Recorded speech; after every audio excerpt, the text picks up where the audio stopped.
Bonjour à vous les Actunautes en direct depuis le Salon international du Multicoque 2025. Il y a tout juste 10 ans, Bali révolutionnait le marché des catamarans de plaisance avec une toute nouvelle façon d'envisager la circulation à bord d'un catamaran habitable. Rencontrons tout de suite Boris Compagnon, directeur commercial et marketing de Catana Group pour nous en parler.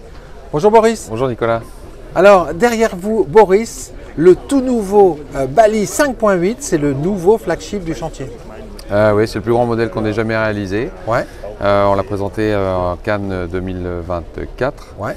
Et donc là, on est présent à la Grande Mode 2025. On vient confirmer la présence de Bali dans ce secteur de marché, dans cette taille de bateau. Alors ce modèle, forcément, il reprend l'ADN de la marque. Un ADN de rupture que vous avez lancé il y a 10 ans tout juste et qui a consisté en fait à repenser la façon d'imaginer un catamaran de plaisance parce que c'est vrai que depuis 30 ans, les catamarans n'avaient pas beaucoup changé en fait. Oui, c'est vrai que les catamarans n'avaient pas beaucoup évolué. Alors bon, on est bien dans le groupe Catana, les catamarans, puisque le Catana c'est 40 années d'existence. Ouais. Et donc c'est vrai que pour démocratiser, je dirais, et rendre accessible encore un peu plus les catamarans, il a fallu écouter, je pense, un petit peu plus et savoir entendre ce que nous disaient nos clients, mais peut-être aussi leur amener des solutions différentes. Parce qu'au final, aujourd'hui, on se rend compte qu'avec Bali, on a créé une tendance et qu'aujourd'hui, nos propriétaires auraient du mal à s'en passer. À s'en passer. Allez, on va découvrir sur ce 5.8 ces grands marqueurs qui changent tout à bord d'un catamaran. Alors la première chose, c'est le walk-around, un concept en fait qui consiste à pouvoir circuler tout autour du bateau et notamment entre les deux flotteurs arrière sans passer par le cockpit. Oui, alors on a ponté complètement la plateforme. Ouais.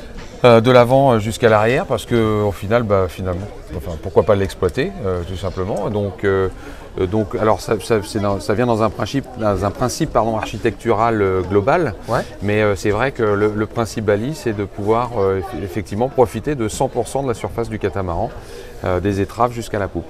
Alors justement, on va circuler. Là, je suis entre les deux coques arrière, donc on peut circuler sans passer par le carré cockpit. Alors ce qui dégage par exemple une zone de baignade, puisque à l'arrière, une fois qu'on sort de l'eau, on n'est pas obligé de re-rentrer dans le cockpit mouillé. Par exemple, effectivement, il y a cette plateforme de bain à l'arrière et cette plateforme qui relie les deux jupes arrière permet de profiter de la baignade sans forcément rentrer dans le cockpit et mouiller le cockpit. Ah oui, et ça c'est dans la fonctionnalité, l'usage. On peut tout à fait être assis à l'arrière du cockpit ici, avec les enfants qui vont courir tout autour du bateau.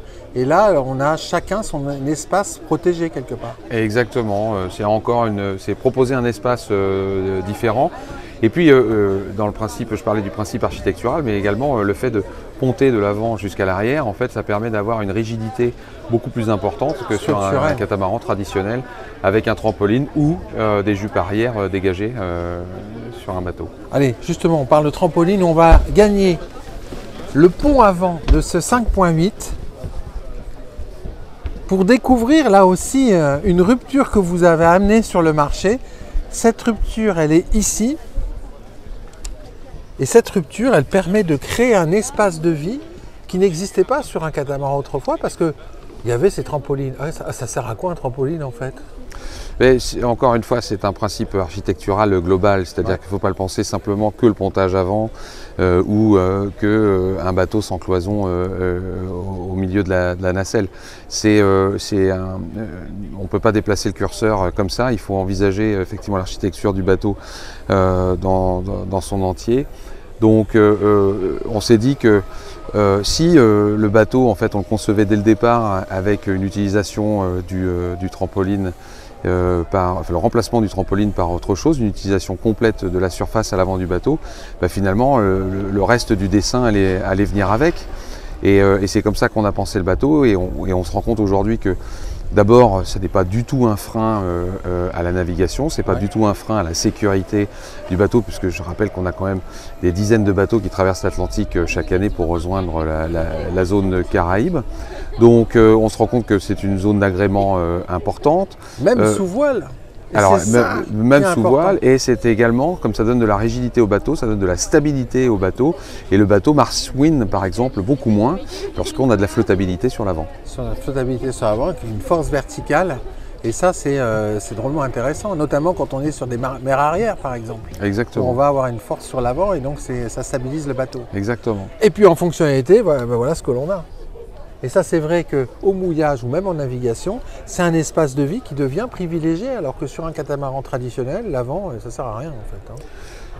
Ça sert moins effectivement. Là, sachant que le pontage avant, ça peut ramener du poids, mais si le bateau a été dessiné en fonction, finalement le bateau est tout à fait capable de le supporter sans aucun problème. C'est une zone d'agrément, c'est une zone dans un port où quand par exemple le bateau est amarré par l'arrière, on se détache du quai, on a une zone un peu plus privative à l'avant.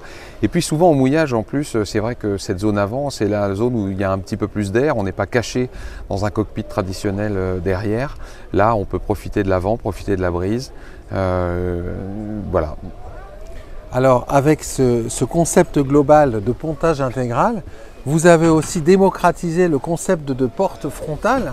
Et là aussi, c'est une révolution sur le marché des catamarans parce que ça permet d'aller de la proue à la poupe sans passer par les passes avant. Oui, alors c'est deux choses, c'est-à-dire que ça permet, comme on a développé cette grande zone à l'avant sans aucun trampoline, on a vraiment un pontage intégral. C'est vrai que ça serait dommage de repasser par les passes avant pour en profiter. Donc l'ouverture avec une porte centrale avait tout son sens. Et ce qui accélère également, couplé à la grande fenêtre, la grande baie vitrée qu'il y a à côté, ce qui permet d'accélérer le tunnel de ventilation qu'on retrouve sur les balis, puisque je rappelle, il n'y a pas de cloison au milieu. Voilà. Et on va découvrir, effectivement, c'est extrêmement confortable. Et à bord d'un bali, c'est vrai que utiliser les passes avant, ça devient à un moment donné finalement assez rare parce que la circulation, elle se fait naturellement sans se poser de questions. Oui, on est parce que c'est là qu'on vit, et donc puis il y a une question aussi de sécurité, par exemple pour des enfants. On n'a pas forcément envie qu'ils passent par les côtés du bateau, donc là en passant par le centre du bateau, c'est quand même beaucoup plus agréable, beaucoup plus rapide et beaucoup plus safe. On parlait dans le concept global de suppression de la cloison. On en voit là la plus belle matérialisation dans ce 5.8. On a une surface utile habitable avec ce carré cockpit qui s'ouvre ou qui se ferme sur la mer, qui est on va dire unique sur un 58 pieds ici. Parce que c'est quoi ça correspondrait à un bateau de 65 pieds? Je ne sais pas à quoi ça correspond au Bali 5.8 surtout, mais le fait de décloisonner, en fait on ne divise pas les espaces en deux, on n'a pas besoin de deux tables, on n'a pas besoin de deux éviers, on n'a pas besoin de deux petites cuisines, on n'a pas besoin de... Non, on a une grande cuisine, un grand carré, on est très à l'abri du soleil, très bien protégé, dans le tunnel de ventilation dont je parlais tout à l'heure. Donc finalement, plutôt que d'avoir deux petits espaces, autant avoir un grand qu'on puisse utiliser. Puis cette notion d'espace, ça ramène une notion de confort beaucoup plus importante, surtout sur des bateaux atteignant ce prix-là. On peut dire que le concept Bali, c'est un concept qui est unique et qui fait toute la différenciation de la marque. En fait. Alors c'est un concept unique parce que ce décloisonnement en fait n'est possible que, encore une fois, avec une étude globale de l'architecture du bateau, et c'est vrai que ça offre un confort qu'on ne peut pas retrouver sur d'autres bateaux. Il y a bien évidemment toujours ces détracteurs, mais il y a également, c'est un très grand fan. C'est très grand fan, avec des bateaux qui sont rigides et qui sous voile en fait fonctionnent bien. Oui, qui fonctionne bien. Alors le bateau, effectivement, comme n'importe quel autre bateau, pour le faire fonctionner, il faut lui mettre les bonnes voiles, il faut lui mettre une belle grand voile, il faut lui mettre des belles voiles d'avant. Et je dirais que comme n'importe quel autre bateau, à partir du moment où on lui met des petites voiles, comme par exemple pour une utilisation de charter, quand on met des petites voiles, le bateau marche moins bien. Par contre, à partir du moment, et ça c'est nos propriétaires qui nous le disent, à partir du moment où on met une belle garde-robe sur n'importe quel bali, et là on se rend compte que le bateau il marche très très bien. Merci beaucoup Boris. Avec plaisir Nicolas. Pour ces 10 ans d'un concept unique. Et c'est pas fini. Et c'est pas fini les Actunautes. En attendant, moi je vais vous quitter avec un 360 sur ce carré cockpit, c'est le Bali 5.8. Non mais regardez-moi cette surface utile à bord avec toutes ces fonctionnalités. C'était en direct depuis le Salon international du multicoque 2025.